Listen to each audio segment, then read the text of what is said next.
বাবা আমি ছোট্ট করে বলছি শোনো, এই সাধু সঙ্গের মহিমাটা কি?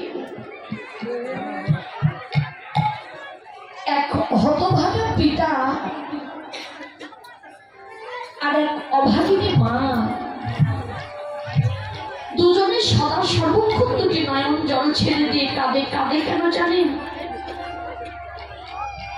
জগতে তাদের অনেক ধন, অনেক ঐশ্বর্য, টাকা কড়ির কোনো অভাব নেই,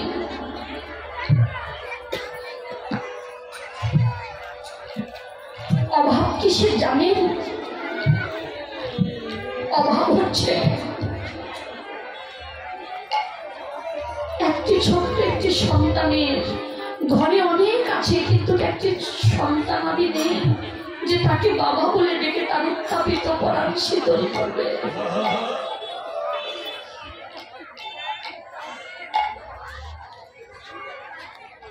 ওই অভাগা পিতা আর মাতা করলেন কি, যমুনার কূলে বসে দেবাদিদেব মহাদেবের শরণাপন্ন হলেন। কেননা দেবাদিদেব দেবতাদেরও দেবতা, সে হল একটু সরল স্বভাবে। কোন ভক্ত তাকে যদি ভক্তি ভরে ডাকার মতো ডাকে বাবা, ওই ভক্তকে কিন্তু সে বর দিয়ে দেয়, দেয় না? তা না বলে এত সুর কখনো কি কারো কাছে বর পেয়েছে? শুধু দেবাদিদেবী তাদেরকে বর দিয়েছে। করলেন কি,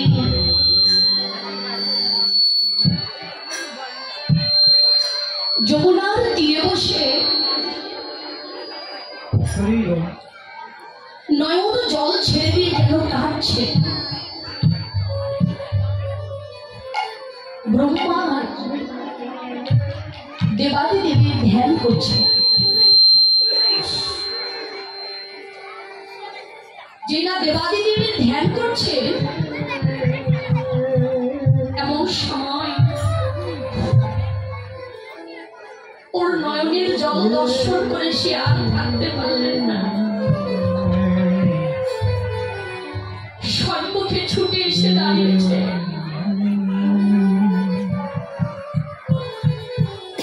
দাঁড়িয়ে বলছে, হে ভক্ত, তুমি কি আমার কাছে কিছু চাও? বলছে, হ্যাঁ প্রভু, আমি তোমার কাছে কিছু চাই। এ জগতে আমি তোমার কাছে ধন চাই না, ঐশ্বর্য চাই না, আমি তোমার কাছে একটি সন্তানের বর চাই। বলেছে তথাস্তু। একটি সন্তানের বর দিলাম, কিন্তু শোনো, এই সন্তানকে তোমার জন্ম নেবে, কিন্তু বাবা এই সন্তানকে বাঁচবে 5 বছর। 5 বছর পর তোমার এই সন্তানটি আর থাকবে না তোমার কাছে।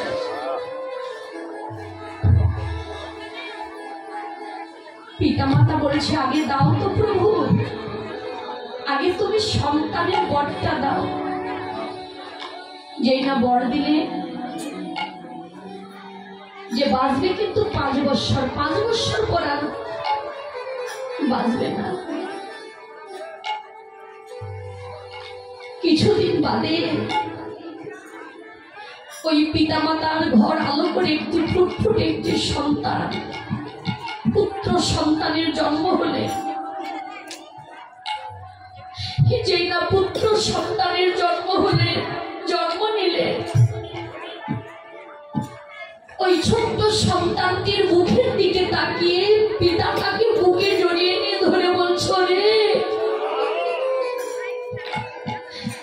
তোকে 5 বছর পর আমায় হারাতে হবে।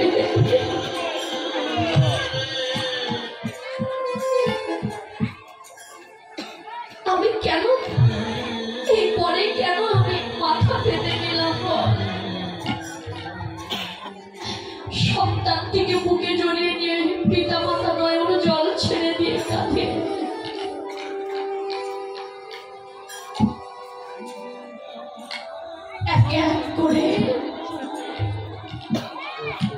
সন্তানের বয়স যখন দিন যায়, মাস যায়,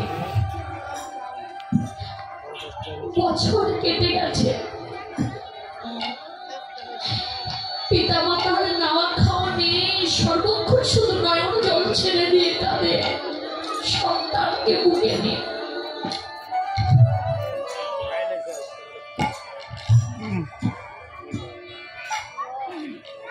আর পিতা পাগলের ন্যায় সর্বক্ষণ ছুটে বেড়ায়, যেখানে আপনাদের মতো সাধুগুরু বৈষ্ণবের বাজার বসে, যেখানে আপনাদের মতো কোন কৃষ্ণ ভক্তের বদন দর্শন করতে পারে, পিতা ভক্তের চরণ ধুলার পরে যেন সর্বক্ষণ যেন গড়াগড়ি।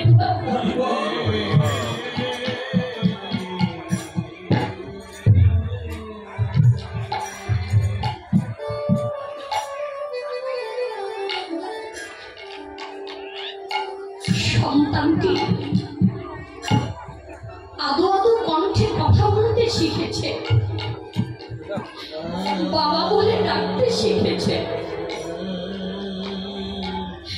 গুটি গুটি পায়ের ধীরে ধীরে করে একটু হাঁটতে শিখেছে।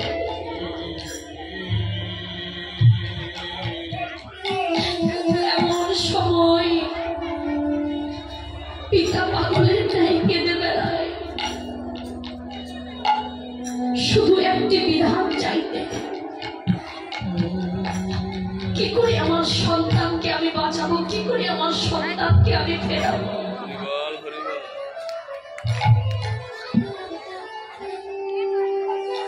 এক ভক্ত বললেন, খোকারে তুই এমনি করে পাগলের ন্যায় ছুটে বেড়াস, কিন্তু জানিস খোকা, যেদিন থেকে তোর এই ছোট্ট সন্তানকে এক পা দু পা করে হাঁটতে শিখবে, আদো আদো কণ্ঠে কথা বলতে শিখবে, সেই দিন থেকে তোর ওই ছোট্ট সন্তানটিকেও ভক্তের সঙ্গের মাঝে নিয়ে আসিস। জানিস না বাবা, এই ভক্ত সঙ্গের মহিমা কি, এই সাধু সঙ্গের মহিমাটা কি।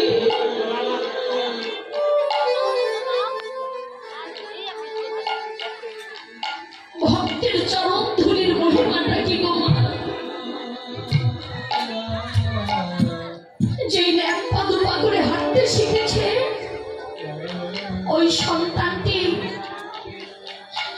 ভক্তের চরণ ধুলি অঙ্গে মাখে, ভক্তের চরণ ধুলাই গড়াগড়ি যায়।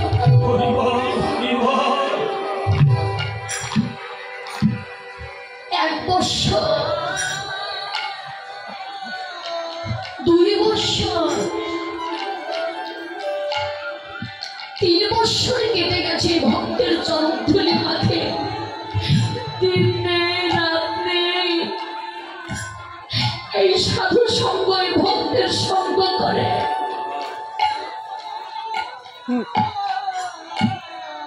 কিন্তু 5 বছর পূর্বে আর রয়েছে 3 দিন বাকি।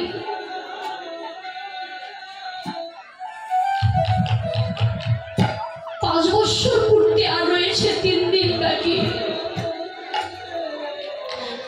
ওই ছোট্ট সন্তানটিকে ব্রহ্ম মুহূর্তে স্নান করে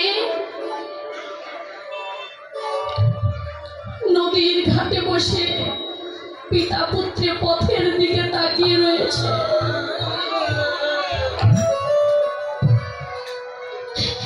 দেখতে পেলেন, আজকে কোনো ভক্তের বদন দর্শন করতে পারলেন না, আর ভক্তের চরণ ধরিও তারা অঙ্গে মাখতে পারলেন না।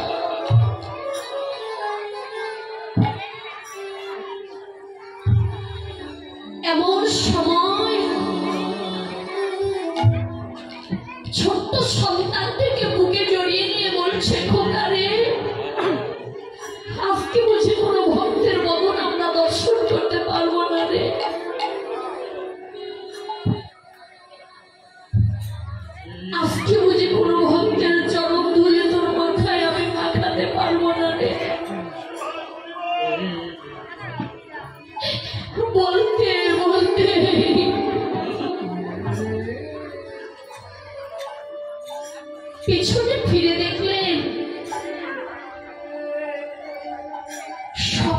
ঋষি স্নান করে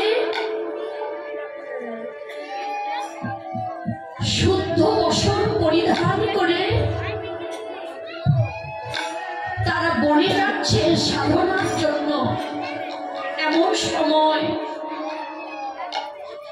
ওই সপ্ত ঋষিকে দর্শন করে ছোট্ট সন্তানটি সপ্ত ঋষির চরণ ধুলার পরে যেন লুটিয়ে পড়েছে।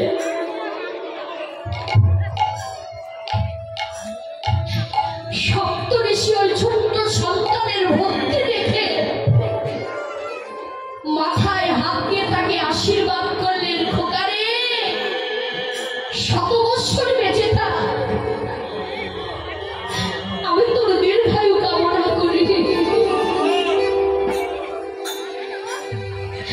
না জানি তোর কোন মায়ের সন্তান, কোন পিতার সন্তান, তোর অন্তরে এত ভক্তি রে খোকা।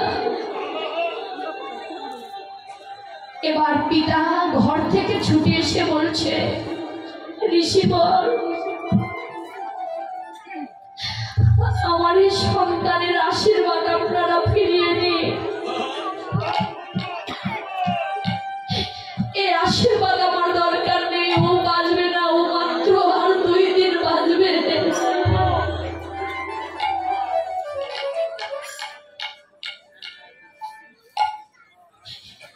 ঋষিবর বলছে, খোকারে আমরা আশীর্বাদ করেছি, এই আশীর্বাদ আমরা ফেরাতে পারবো না, কিন্তু জানিস খোকা তোর এই সন্তান কিন্তু বাঁচবে না। এই সন্তানটিকে আমাদের কাছে তুই কি দিয়ে দিতে পারবি?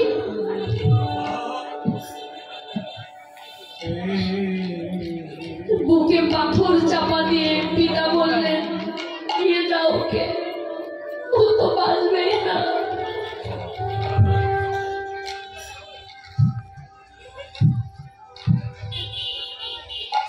ঋষিবর তার ওই ছোট্ট সন্তানটিকে আর 2 দিন বাঁচবে, ওই ছোট্ট সন্তানটিকে নিয়ে তারা চললেন। সন্তানটিকে শিখিয়ে দিলেন, খোকারে আমরা এই সপ্ত ঋষি আমরা যাব কোথায় জানিস বাবা? এখন আমরা যাব ব্রহ্মার কাছে। ব্রহ্মার কাছে গিয়ে আমরা সপ্ত ঋষি আগে প্রণাম করব, তারপর তুই প্রণাম করবি। ব্রহ্মার কাছে গেলেন, ব্রহ্মার কাছে গিয়ে সপ্ত ঋষি প্রণাম করলেন। তারপর ওই ছোট্ট সন্তানটি ব্রহ্মার চরণে পড়েছে। ওর ভক্তি দেখে ব্রহ্মাও তাকে আশীর্বাদ করেছে, তুই 100 বৎসর বেঁচে থাক।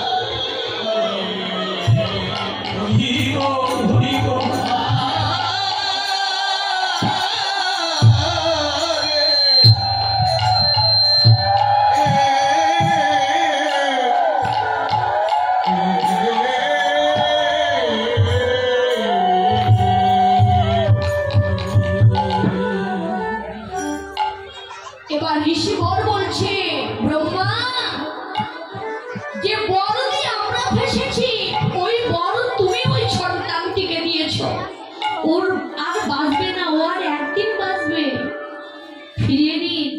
বলছে, না রে, আমরা বর দিয়েছি কিন্তু আমি ফেরাতে পারবো না, এই আশীর্বাদ আমরা কখনো ফেরাতে পারবো না। কিন্তু এ জগতে প্রত্যেক প্রমাণ বাবা দেখবে, এই উঁচু মস্তকটা যদি কোনো কৃষ্ণ ভক্তের চরণে যদি কেউ যদি মাথাটা নিচু করে, ওই কৃষ্ণ ভক্ত মাথায় হাত দিয়ে কিঞ্চিত হলেও তাকে আশীর্বাদ করে,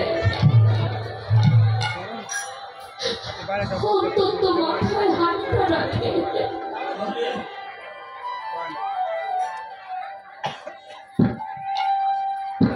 করলেন কি? এরপর সেটি আমরা ফিরাতে পারবো না। ছোট্ট সন্তানটিকে নিয়ে বলছে, খোকা আমরা এখন যাব কোথায় জানিস বাবা? তোর এত ভক্তি রে, এই 5 বৎসরের শিশু তোর এত ভক্তি, তোর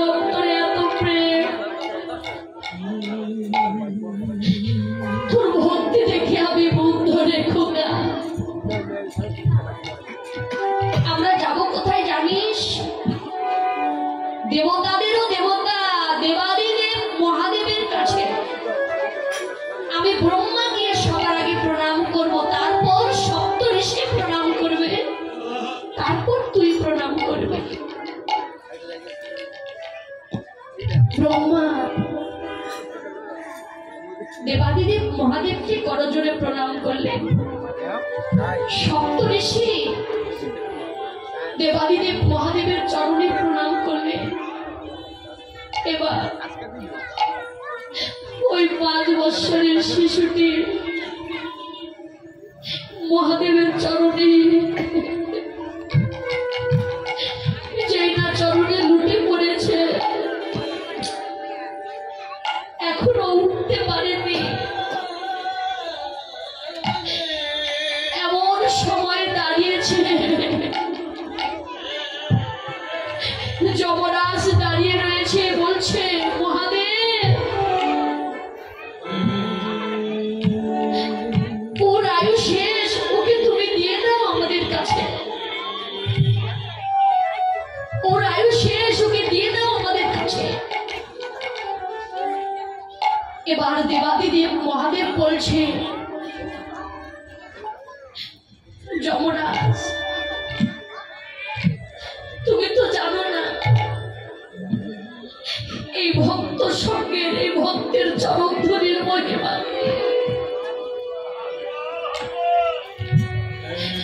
কোন কৃষ্ণ ভক্ত যদি হেলায় শ্রদ্ধায় ভুল করেও যদি ভক্তের চরণে গিয়ে যদি আশ্রয় নেয়, সে অনেক বিপদ হইতে মুক্তি পায়। তাই মানে এই হাত গুটিয়ে বসে না থেকে এই ভক্ত সঙ্গের, এই সাধু সঙ্গের যে কত না মহিমা, এই কৃষ্ণ ভক্তের চরণ ধুলির যে কত না কৃপা, এই অঞ্চলটা বিষয়ে একবার মান অভিমান ভুলে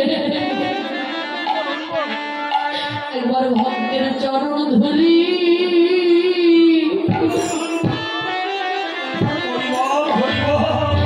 বৈষ্ণব ধুলি